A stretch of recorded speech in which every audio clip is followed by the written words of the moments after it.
A continuación vamos a ver lo que es el producto cruz de vectores. Anteriormente habíamos tocado el tema de producto punto, que es otro producto entre vectores. Ahora vamos a ver el producto cruz. Recordemos un poquito que el producto punto nos servía para saber si dos vectores eran ortogonales, es decir, si eran perpendiculares entre sí. Cuando el producto punto nos daba igual a 0, esto me indicaba que esos dos vectores eran perpendiculares entre sí. También nos ayudaba a sacar ángulo entre dos vectores. Entonces, eran algunas de las aplicaciones del producto punto. Vamos a continuación a ver lo que es el producto cruz. Este video, más que realizar un ejercicio, es para ver la justificación de la fórmula del producto cruz, además de ver qué resuelve el producto cruz, qué es lo que obtenemos cuando se hace el producto cruz entre dos vectores. También se le puede llamar al producto cruz producto vectorial. Es importante recalcar esto. Bueno, ¿qué me soluciona el producto cruz? O sea, ¿qué problema me va a solucionar al yo hacer el producto cruz entre dos vectores? Bueno, si yo tengo dos vectores, un vector A y un vector B, que sea de 3 dimensiones, ahorita voy a explicar por qué necesariamente tiene que ser de 3 dimensiones, y esos vectores son distintos de 0 y aparte no son paralelos, vamos a encontrar un tercer vector C que sea también distinto de 0 y que ese vector C sea perpendicular tanto al vector A como al vector B. Es decir, estamos encontrando un tercer vector que sea perpendicular a mi vector A y mi vector B, que van a formar un plano. Porque recuerden que si no son paralelos, A y B forman un plano en el espacio.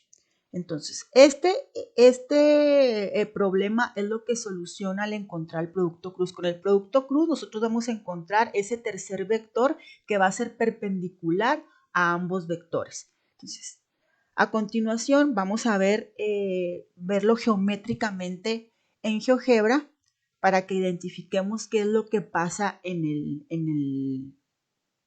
el espacio.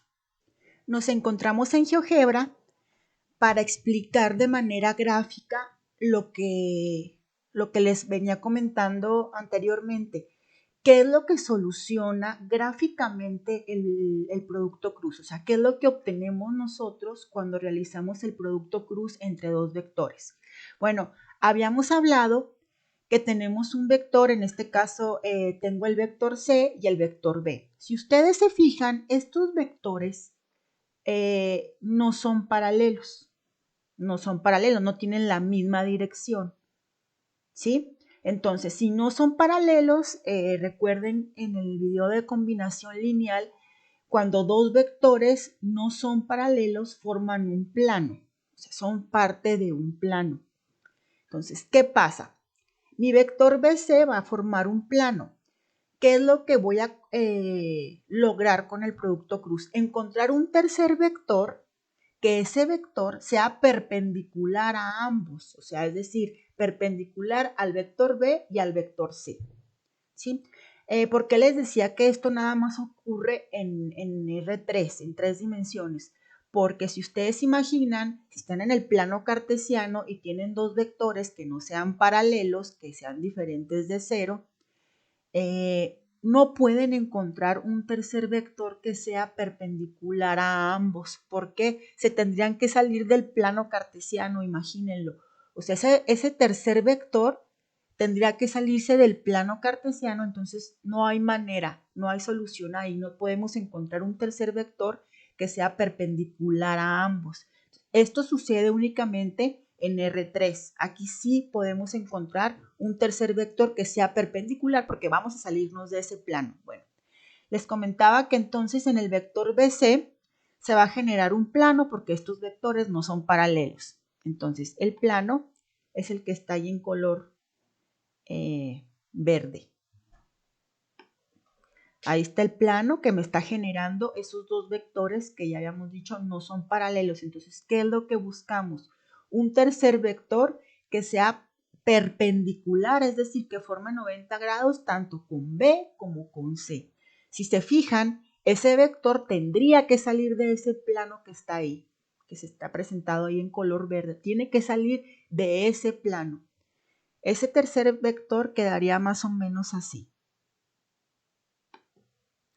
Ese vector en color rosa sería el vector que obtendríamos si generamos producto cruz entre el vector B y el vector C. Ese vector, si se fijan, sale del plano y es perpendicular a la vez a B y perpendicular a la vez al vector C. Para que lo vean, ahí se observa, ¿no? Que es 90 grados en ambos. Si se fijan, ahí los estoy marcando con ese cuadradito que significa que hacen un ángulo de 90 grados, vean.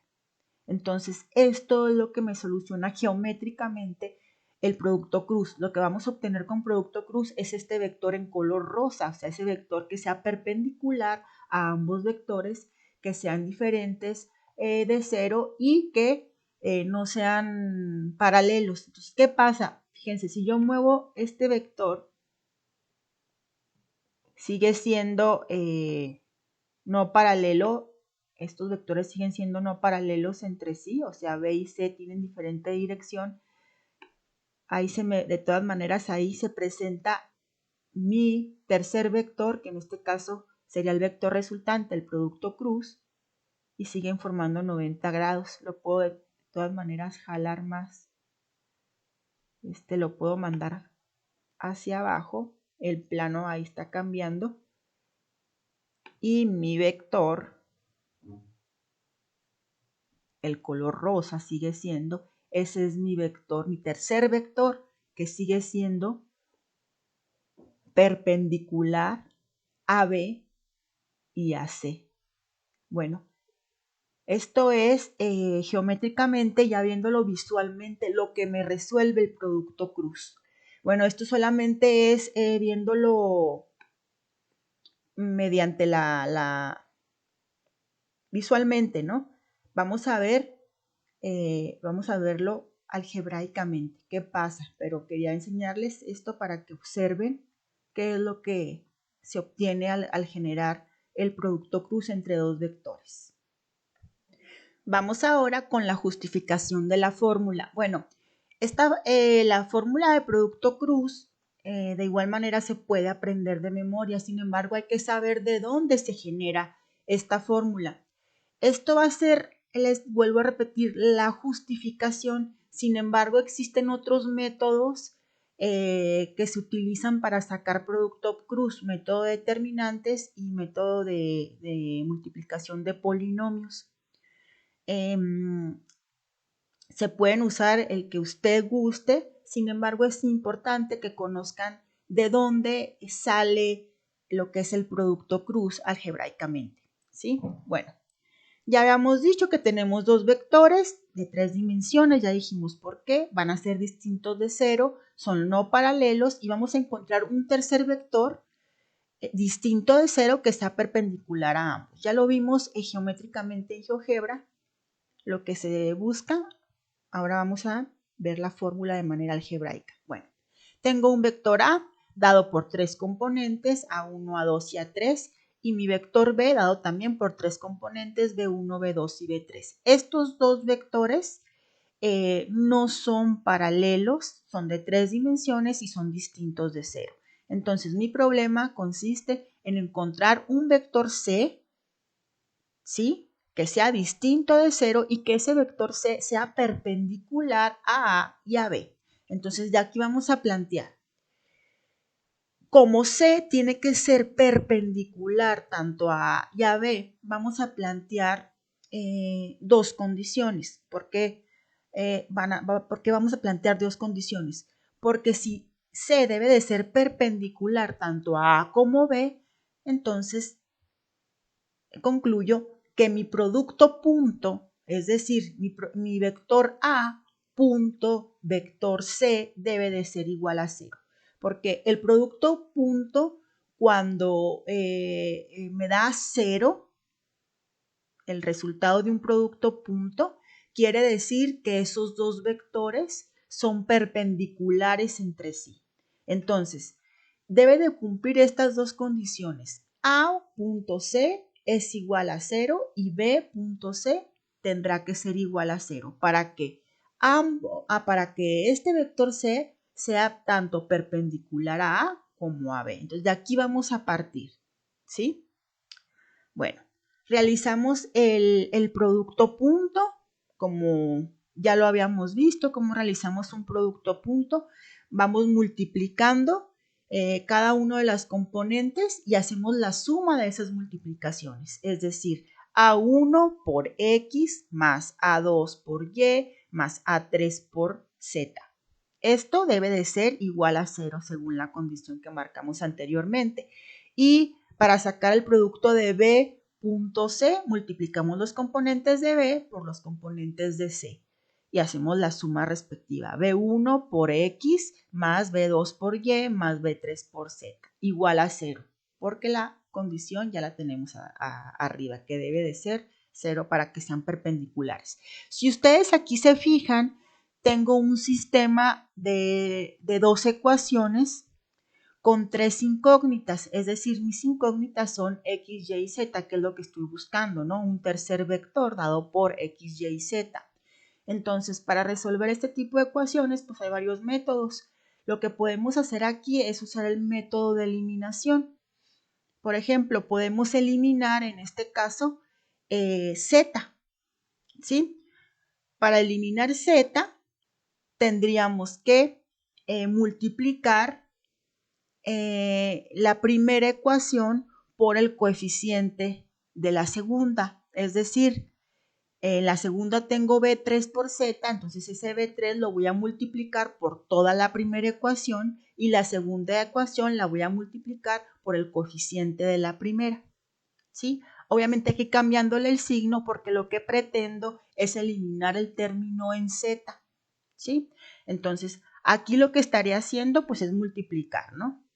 Me quedaría B3 por A1X, A1B3X más A2 por Y por B3 más A3B3Z, que es este renglón, ¿sí? Y luego ahora me voy con el segundo, menos A3 por B1X, menos A3B1X, menos A3 por B2Y, menos A3B2Y, menos A3 por B3Z, menos A3BZ.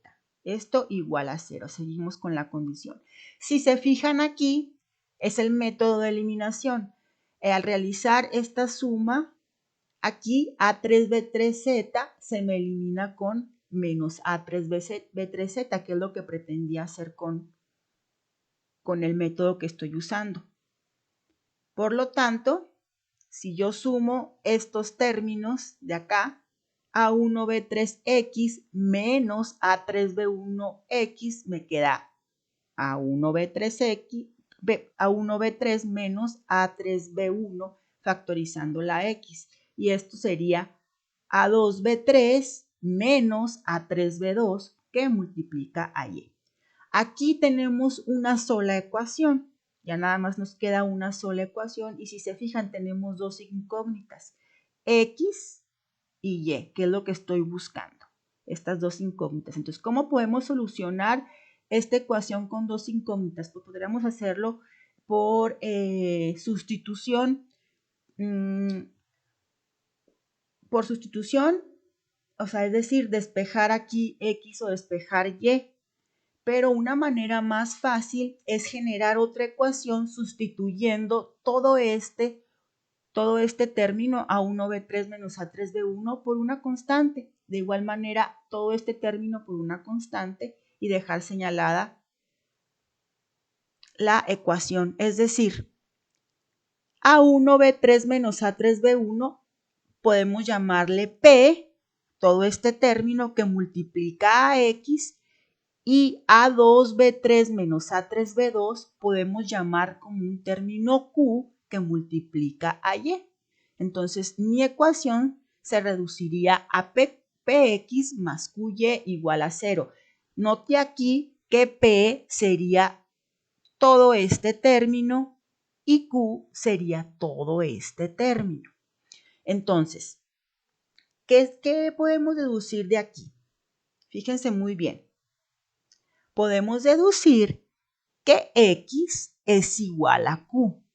¿Por qué X es igual a Q y Y igual a menos P? Porque si aquí nosotros decimos que X es igual a Q, por lo tanto, aquí me quedaría PQ, porque X es igual a Q. Pues así quedaría PQ más Q por Y y Y es menos P. Entonces aquí me quedaría menos PQ. PQ menos PQ me da la condición. Esto me tiene que dar igual a 0. Entonces, cumpliendo esta solución, tengo que la condición se cumple. Entonces, Q efectivamente es igual a X, perdón, es igual a Q y Y es igual a menos P. ¿Sí? Entonces, teniendo esta solución, tenemos entonces que si X es igual a Q, ¿quién es Q? Q recuerden que era todo este término, A2B3 menos A3B2, esto es Q. Entonces, si X es igual a Q, X va a ser igual a A2B3 menos A3B2, esto sería X. Y Y me dice que es menos P. ¿Quién es P? P es A1B3 menos A3B1, pero me dice que es menos. Le meto aquí un signo negativo y me cambia el signo de los términos de adentro del paréntesis. Por lo tanto, me quedaría A3B1 positivo menos A1B3. ¿Sí? Si se fijan, aquí ya encontramos la coordenada en X y no la coordenada, la componente en X de mi vector que estoy buscando y el componente en Y de mi vector. Lo que me está faltando ahora es encontrar el componente en Z. ¿Cómo podemos encontrar el componente en Z? Bueno, con las funciones anteriores que estaban igualadas a 0, puedo hacer aquí método de sustitución. Es decir, ya tengo el valor de X, puedo agarrar cualquiera, esta o esta, ¿sí? Aquí en este caso se tomó la primera. Sustituyo el valor de X que ya lo tengo de acá, es decir, A1 por lo que vale X, que es A2B3 menos A3B2, más A2 que multiplica lo que es Y, que Y es A3B1 menos A1B3 más A3Z, igual a 0. Entonces, aquí lo que vamos a encontrar es Z, hay que despejar Z. ¿Cómo despejamos Z? Primero, hay que hacer multiplicación. Es decir, este A1 pues es como si fuera un escalar, hay que multiplicarlo por A2B3, es decir, A1 por A2B3, A1, A2B3, A1 por A3B2, A1, A3B2 y así término por término, ¿sí? A2 por esto, A2 por esto, y luego ya nos van a quedar varios términos. Esos términos habrá unos que se eliminen y por último los pasamos del otro lado para despejar Z, ¿sí? Por lo tanto, Z, si ustedes lo trabajan, Z nos va a dar igual a A1B2 menos A2B1, ya reduciendo términos y despejando totalmente a Z. Eso nos da Z. Entonces, fíjense muy bien que aquí ya tengo los componentes de mi vector. X va a estar dado por A2B3 menos A3B2, Y va a estar dado por esto y Z va a estar dado por eso. Esos serían ya los componentes de mi tercer vector, que es el problema que estoy resolviendo. Ese vector va a ser perpendicular a los dos vectores que se encuentran en el plano, que no son paralelos. Entonces, ese vector que le llamábamos C, que era mi tercer vector que va a ser perpendicular a A y B, va a estar dado por los componentes en X A2B3 menos A3B2, en Y A3B1 menos A1B3, y mi vector, mi componente en Z A1B2 menos A2B1. Si se fijan, es una fórmula un poco larga, que no es necesario que se la aprendan, sino que aquí está la justificación de por qué queda así el producto cruz, por qué el producto cruz queda de esta manera, en la justificación. Sin embargo, hay otros métodos para sacar el producto cruz, que es el método de determinantes y multiplicación de polinomios. Solamente que es importante que sepan de dónde sale la fórmula, cómo la pueden justificar. Entonces, concluimos que el producto cruz, que se denota precisamente con una cruz, es importante aquí no reborujarnos con cuando es producto punto y producto cruz. O sea, aquí sí hay que señalarlo, no como en álgebra, ¿no? Que es lo mismo el puntito, señalarlo como multiplicación, o la crucecita para la multiplicación, o el paréntesis para señalar un producto, sino que aquí sí es diferente. El punto se refiere a producto punto o producto escalar, y cuando yo veo en vectores una cruz se refiere al producto cruz o producto vectorial. El producto vectorial, recuerden que me va a dar un vector, entonces el producto vectorial de A por B va a estar dado por estos componentes, esto que sería mi componente en X, mi componente en Y mi componente en Z. Ya posteriormente vamos a ver los otros métodos para obtener de una manera más fácil el vector resultante, ese vector que va a ser perpendicular a A y a B de una manera más sencilla.